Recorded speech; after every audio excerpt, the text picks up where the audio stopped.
Again. Hi. Today is Monday, March 15th, and I've been on a little bit of I wouldn't say hiatus, a break. I don't know.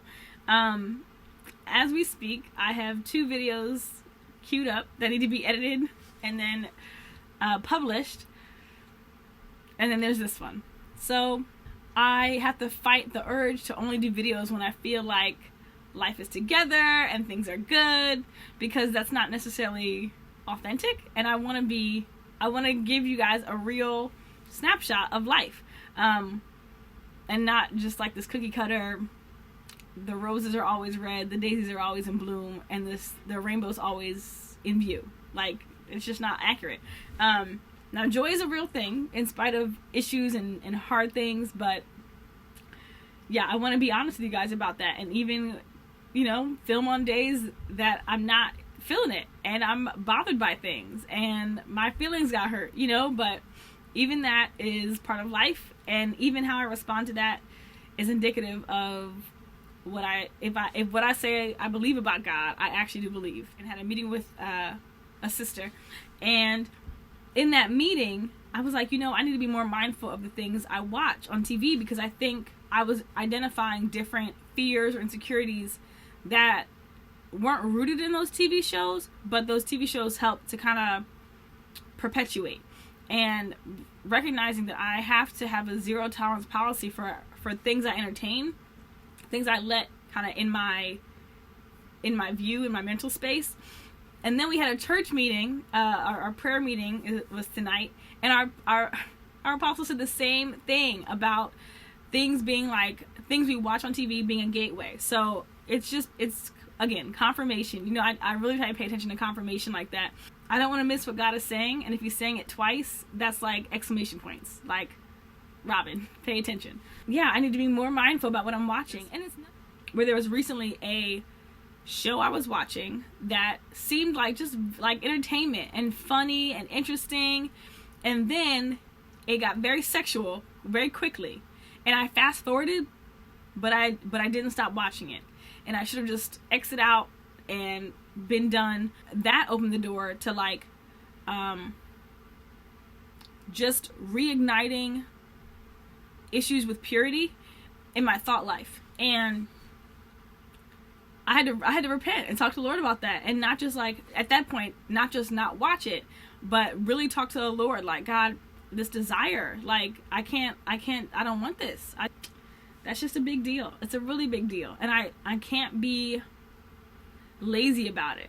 I can't just want to be entertained at the expense of the purity of my heart and my thoughts.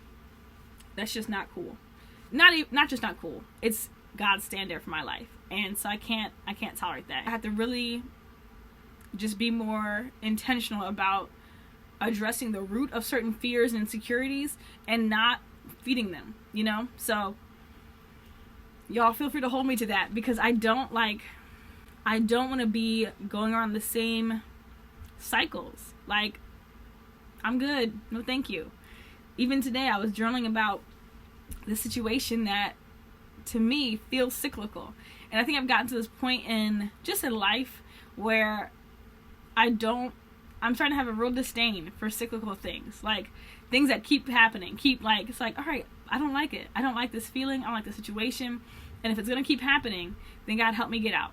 Help me use the power that you've already given me to say no and to move forward. But yes, so the summary of today's video is just the reminder that I need to really watch what I watch. I've been good about music because it was always very clear to me how music affected my mood, especially in terms of purity.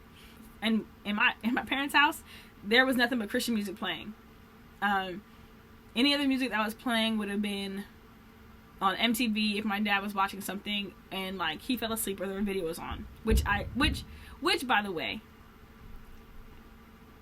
I'm gonna just say this here. I'll probably talk about this another time, but it is very important for me, if I get married, to be on the same page with my husband about the standards of things we allow in our house. Because I think it can breed all sorts of confusion in children, but then also there are things that I was exposed to because I was watching them with my dad, and I knew my mom would never watch it because he'd be watching and I would like, oh, what's this about? And I would just sit there and watch. And so I think my preference would be that we just be on the same page, and that if there's something we're not letting in our home, we're not letting in the home, period. And no shade to my parents. I love y'all. And I think they did a great job. I don't want our kids to ever feel like they can like manipulate any sort of division between the two of us or get away with something because it's one parent, not the other. So yeah, that's something that is going to be important for me. I forgot why I got onto that. Oh, I think maybe just being careful what I watch. Like, I don't want our family to be centered around TV or entertainment. And I say that because I grew up in a family that's, I think, is fairly centered around TV and entertainment. And again, no shots to them. That's just something that I want us to, like, do more things together. You know, I want us to grow up doing that. So that's our expectation of family life and even of friendship, you know. And just of quality time is that we get out, we are active. Even in the home, like, I would prefer doing puzzles or playing a card game to watching TV or reading together. Like, I know that sounds nerdy to some people, but it sounds amazing to me. So, I don't know. I even think, how can I foster that now and not wait? Because what if I don't get married? I don't want to just never, like, live out these things that I'm passionate about or excited about or enjoy because I'm not married. So I need to figure out a way to do those things, even with, like, roommates. But yeah, I think that's it for now. I think I have one more video on me. So, thank you for watching, and I'll talk to you later.